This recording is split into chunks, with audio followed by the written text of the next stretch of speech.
All right.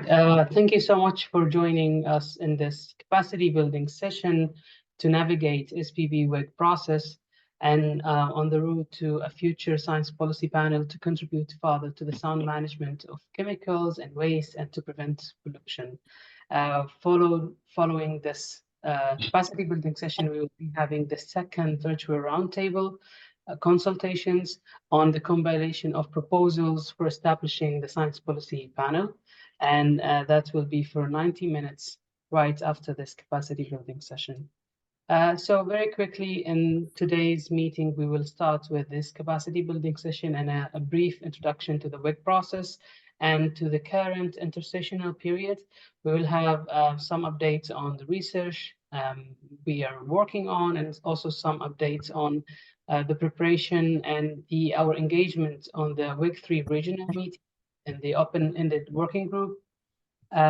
We will also have the breakout discussions for 90 minutes, as I mentioned, and the proposals and the working documents that we have, with the aim to conclude what we started on the 16th of May and also in the prior intersessional period, and then we will close the meeting.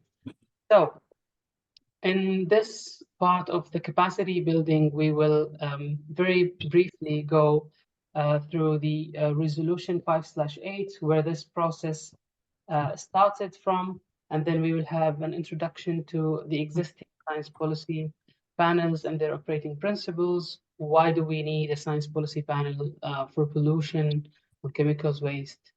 And then some updates about the WIG SPP processes and the outcomes of the previous WIG sessions and intersessional work.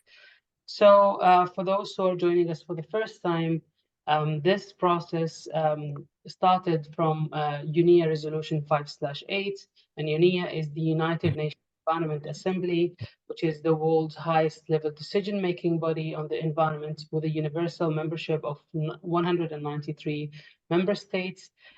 So member states meet every 2 years in UNEP headquarters in Nairobi, Kenya, and it started in 2014 to replace the Governing Council of UNEP, which only composed of 58 member states back then.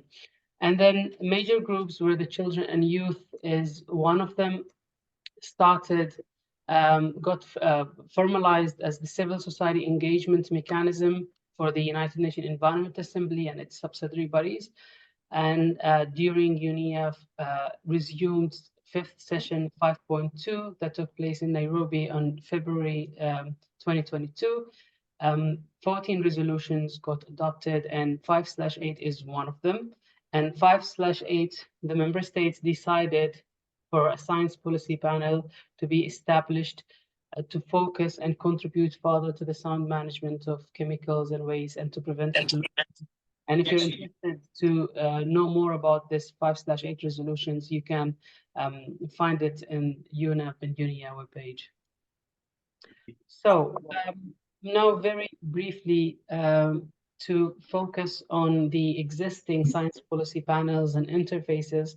For example, if you are active in the climate change domain and you would, most likely will go through the IPCC reports or IPCC, mentioning in a lot of interventions or policy briefs and a lot of assessments.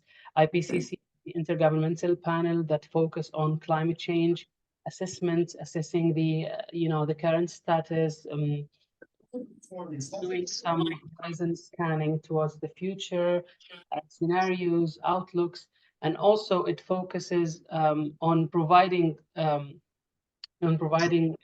recommendations for policy making in this science policy interface. Moving forward, and as you may know, that we are now facing a lot of planetary crisis and challenges, and we mainly talk about the triple planetary crisis, the climate change, and then the biodiversity loss, and then the pollution. So IPCC covers the climate change, and then for the biodiversity laws, we have APES, which is focused on biodiversity and ecosystem, and it is one of the newest science policy interfaces established in 2012, and has been providing assessments and policy recommendations and reports towards overcoming and assessing the biodiversity um, situations. And then we have also the International Resource Panel, started in 2007, investigates the most critical resources issues, and then also provides policy recommendations and provides an outlooks and scenarios through their global resource outlook. That's the latest version of it was launched in UNIA 6 earlier this year. And then we have GEO, a science policy interface, and UNEP flagship assessment reports assessing the global environment situations, and it's the global environment outlook, and the current cycle of assessments is working towards GEO 7 to be launched by UNIA 7. So as you can see, we have covered the operating principles of the existing science policy interfaces, and then CYMG had worked on a submission to envision some of the operating principles for the future science policy panel. This was covered during the first two sessions of the open-ended working group, and this is CYMG submission. You can read the full submissions and what's the rationale behind these points to be chosen as operating principles in our dedicated web page for WIG, SPP, and youth engagement. So as I mentioned earlier, the need for a science policy panel on chemicals and waste and pollution prevention is that we have seen several reports and science policy interfaces working on assessing the situation of chemicals, waste, and pollution, but we do not have a dedicated panel that works on addressing these important planetary crises. And as you may know about the ongoing negotiation towards a plastic treaty, like internationally legally binding instruments to end plastic pollution. And also we are seeing all these emerging challenges and severe impacts of chemicals, waste, and pollution in the environment and in our local communities, etc. So the need for establishing a dedicated panel has emerged.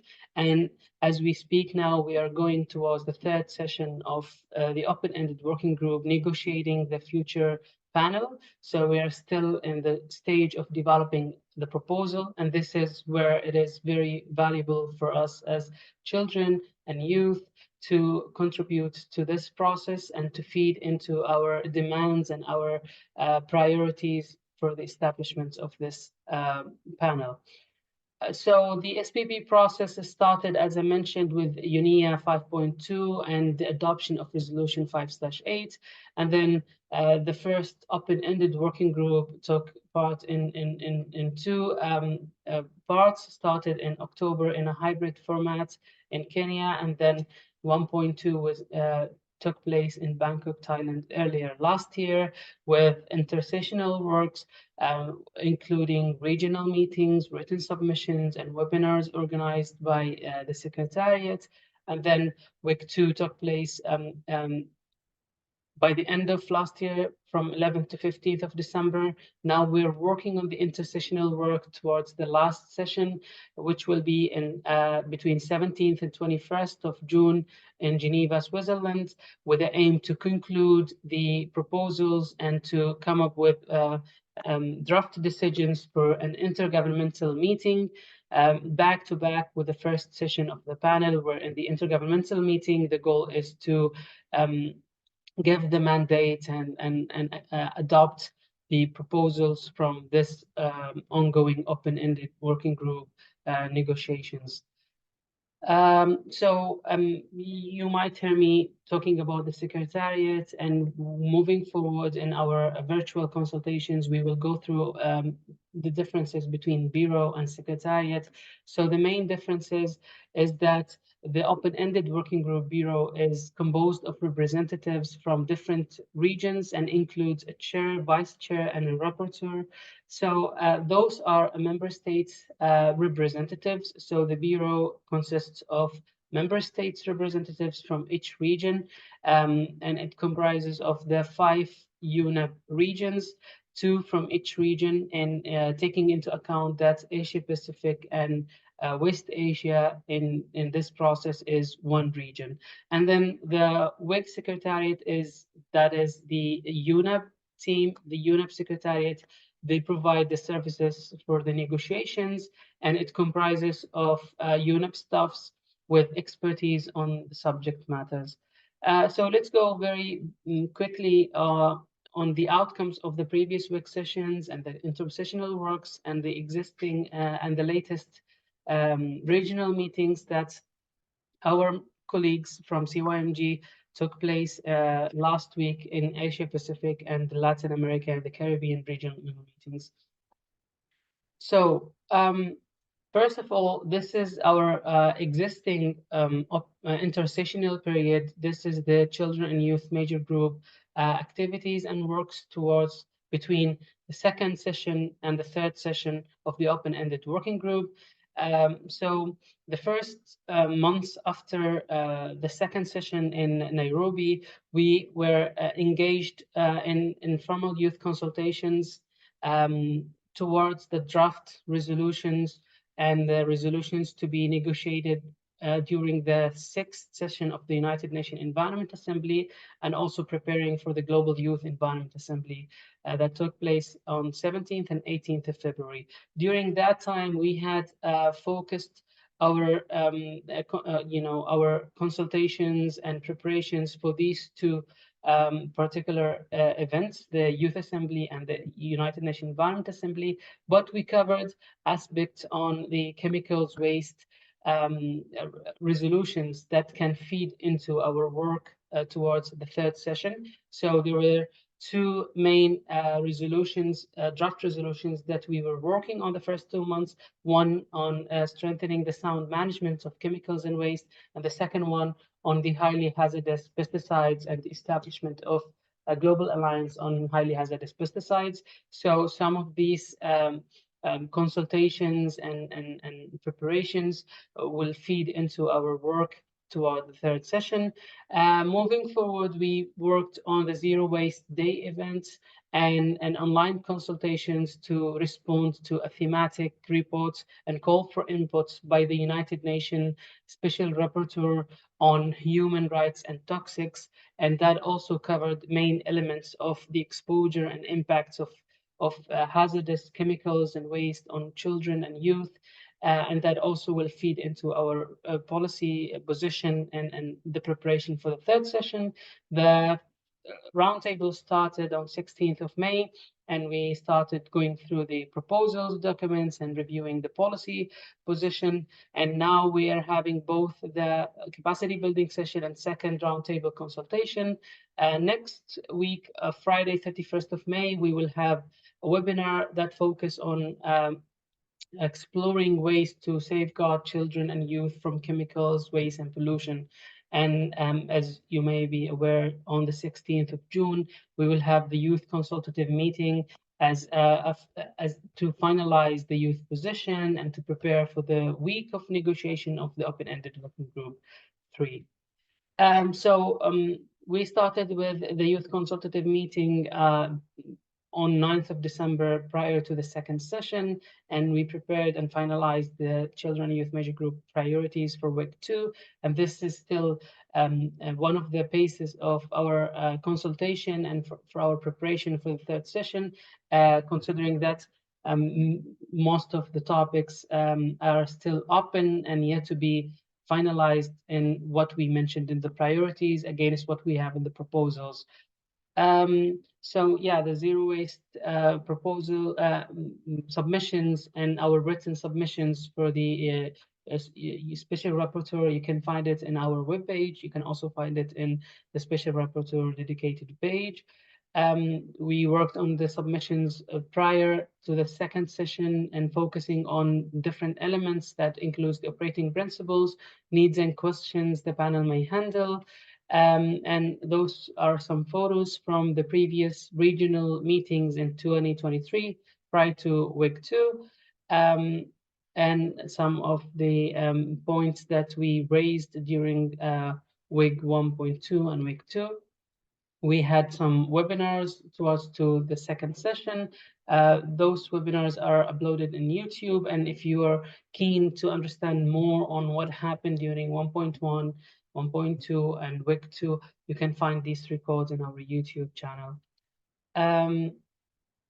Okay, so very quickly on the research on the children and youth engagement in existing science policy interfaces, and that we have gone through that in our first roundtable, but very briefly, the main goal on this research is to work towards a policy brief that highlights the best practices and ongoing existing science policy interfaces, and to come up with a roadmap and a vision for how youth can engage and can self-organize themselves and can be part of the future work program of the Science Policy Panel.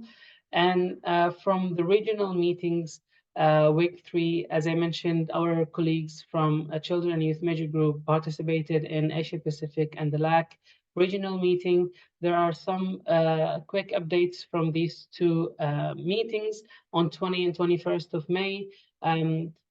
Colleagues from CYMG recognized and emphasized the importance of youth participation in the science policy panel, and they re-emphasized and focused on the importance of in our request that we raised in the previous week sessions to establish a multidisciplinary youth expert advisory group, and also reiterated CYMG position on the principles of intergenerational equity, and supported the capacity building function of the science policy panel to be part of the functions of the panel.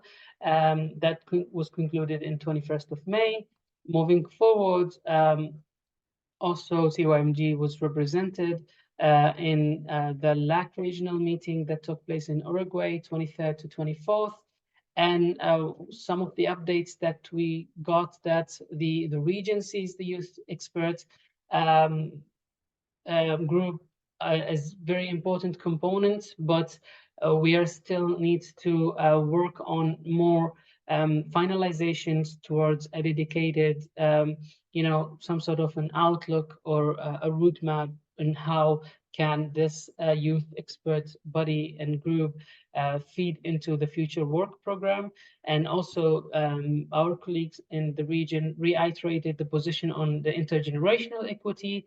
And there's also a suggestion that we may consider for our this, as we move forward with finalizing the position, is the matter of the work program and how can, what are the avenues that youth can be engaged, for example, fellowships, etc. So now we will move forward with the breakout discussions where we will review the compilations of proposals that is not prepared by the Secretariat. We will also cover the annexes, and we shall revisit our priorities with the aim to finalize the position for two main elements for written submissions that will be shared by CYMG to the Secretariat, meeting the deadline of the 31st of May, coming Friday. And then we will also aim to get the drafts of the policy positions to be further reflected on and finalized and adopted in the youth consultative meeting on June 16th. So we will be now moving forward to two breakout groups. The first one will focus on will review scope, objective, and functions of the panel, and with a special focus on the capacity building function, with a goal to come up with a written textual proposal that we can also circulate and use it in our intervention. And then part B will also focus on the operating principles of the panel. Institutional arrangements cover financial arrangements and strategic partnership. And then part D will focus on evaluation of the operational effectiveness and impact of the panel, while breakout group 2 will also cover scope, objective, and functions, and the capacity building function specifically, and then we'll focus more in the institutional arrangements of the panel that include the plenary, bureau, committee and subsidiary bodies, and the secretariat. So as I mentioned, we will also revisit the CYMG priorities with the aim to conclude that. We will stop the records for now, as the common practice is that the breakout consultations are not recorded. Feel free to express your views. And then it's worthy to note that we will also circulate an offline working document for input collections for those who couldn't join us for the online segments. Thank you so much for listening. If you have any question, please let me know. Otherwise, we will proceed forward to the breakout rooms.